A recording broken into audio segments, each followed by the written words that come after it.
Jangan lupa like, komen, subscribe, dan di-share bila kalian ikhlas. Terima kasih.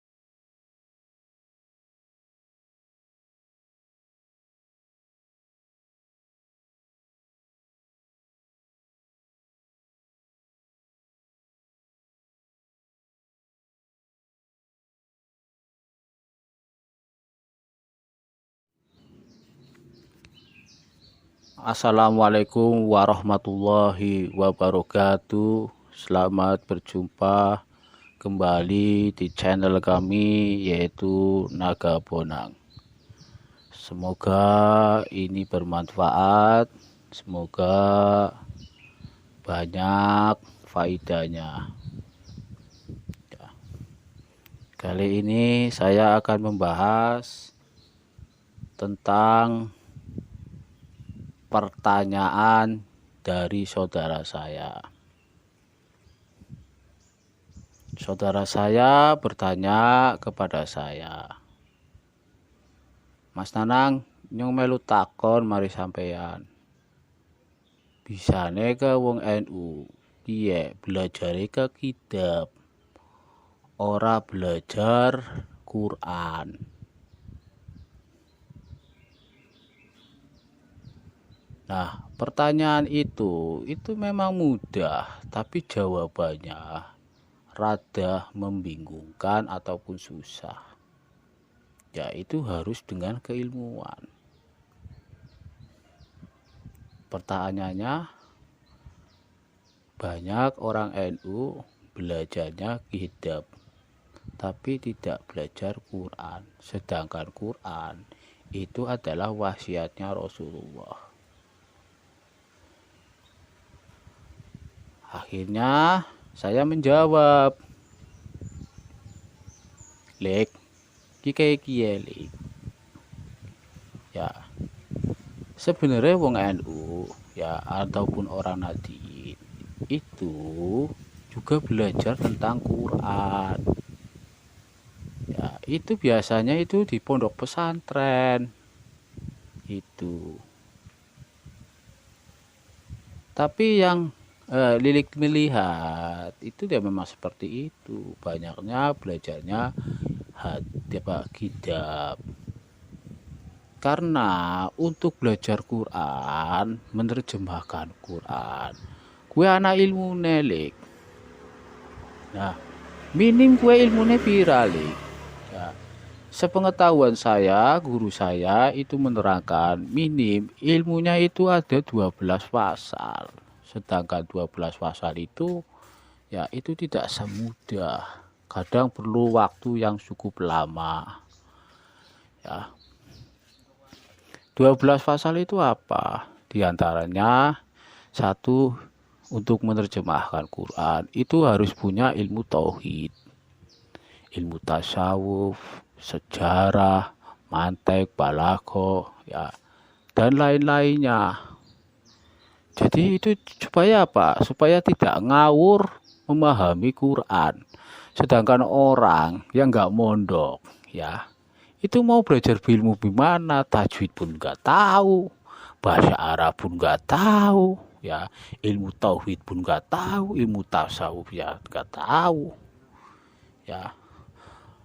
Maka ulama itu membuat sebuah kitab supaya apa? Supaya orang Nahdien itu supaya bisa paham. Nah, seumpama gini ya, Lik ya. Saya nanya mari panjenengan. Ada keterangan yang begini ya. Hadis ya. Ini. lebih baik duduk di bara api daripada duduk di makam. Ya. Hadis itu sahih mengatakan lebih baik duduk di bara api yang akhirnya membakar baju, membakar seluruh tubuh daripada duduk di kuburan atau makam. Benar hadis itu sahih, tapi kalau hadis itu ya ditelan mentah-mentah, maka hasilnya tidak akan sesuai. Itu sejarah. Ya. Karena zaman dulu, zaman Rasulullah, itu orang masih bodoh, masih jahiliyah. Biasanya ke kuburan itu, mereka itu duduknya apa? Ya ngampun tenek, buang kotoran, kencing. Maka keluar hadisnya seperti itu.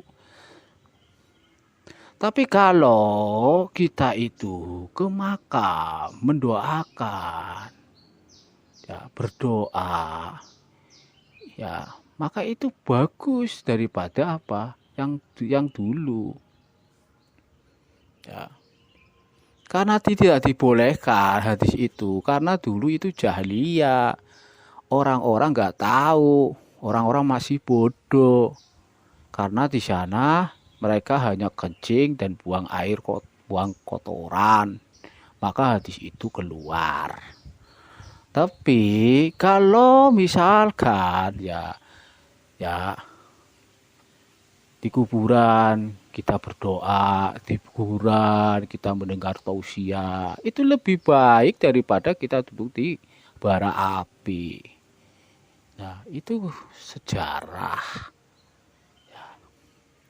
Ada lagi yang mengatakan seperti ini, Lik. Ya, contoh. Allah itu ada di aras. Ya, aras apa itu? Aras di atas.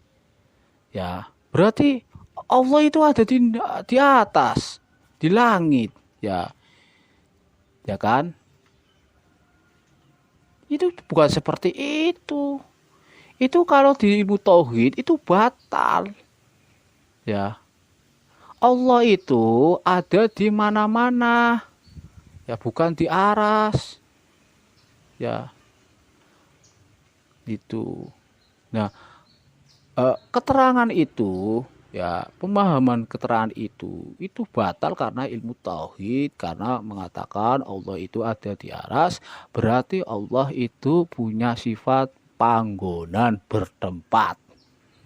Ya Allah, ya itu. Kalau Allah di atas, bagaimana waktu Nabi Musa bertemu dengan Allah Ta'ala di gua?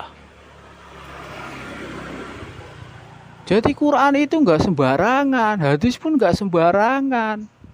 Harus ada keilmuan.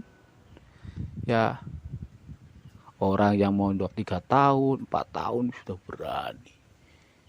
Coba yang membuat kitab itu, mereka itu siapa? Mereka ahli hidab, ahli hadis, ahli nau, ahli syarat, ahli mantek, ahli tauhid, ahli tasawuf, masya Allah. Ya, jadi kita hanya mengikuti saja. Terus ada lagi, ya, yang keterangannya seperti itu, kalau nggak salah seperti ini. Pakailah kamu celana di atas mata kaki. Kalau kamu melebihi di atas mata kaki, berarti kamu yang sombong. Berarti orang yang memakai ya celana itu di atas, ya melebihi di atas mata kaki, berarti dia sombong. Itu salah. Nah, untuk bisa memahami itu tasawuf, bangsa hati, kehati-hatian. Belum tentu orang yang di atas mata kaki itu orangnya sombong. Itu salah. Itu tandanya berarti sombong. Enggak. Itu tentang tasawuf nanti. Ya, banyak lagi pemahaman-pemahaman yang luar biasa. Jadi para ulama, para imam itu kasihan pada kita, maka dibuat kitab. Dan para imam itu juga mempunyai keilmuan yang luar biasa, ya. Tidak seperti kita, mereka gurunya banyak. Mereka ya memahami atau menguasai ilmu Ya, beberapa ilmu banyak sekali, makanya dikarang kitab supaya untuk mempermudahkan umat. Anehnya setelah saya ngomong seperti itu, dia cuma tertunduk, terdiam saja. Saya berharap semoga orang-orang kita ya itu memahami ilmu, ya memahami akidah itu jangan setengah-setengah, masuklah secara kafah, ya keseluruhan, ya ya semoga channel ini ya ada faedahnya dan bermanfaat. Ya, sebelumnya saya terima kasih kepada yang subscribe maupun yang nonton, kru Naga Bonang dan lain-lainnya.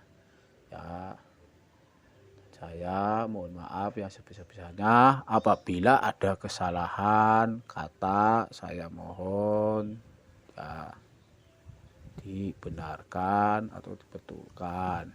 Ya, semoga channel ini bisa mempersatukan ya seluruh umat. Demikian dari saya. Wassalamualaikum warahmatullahi wabarakatuh. Salam Naga Bonang.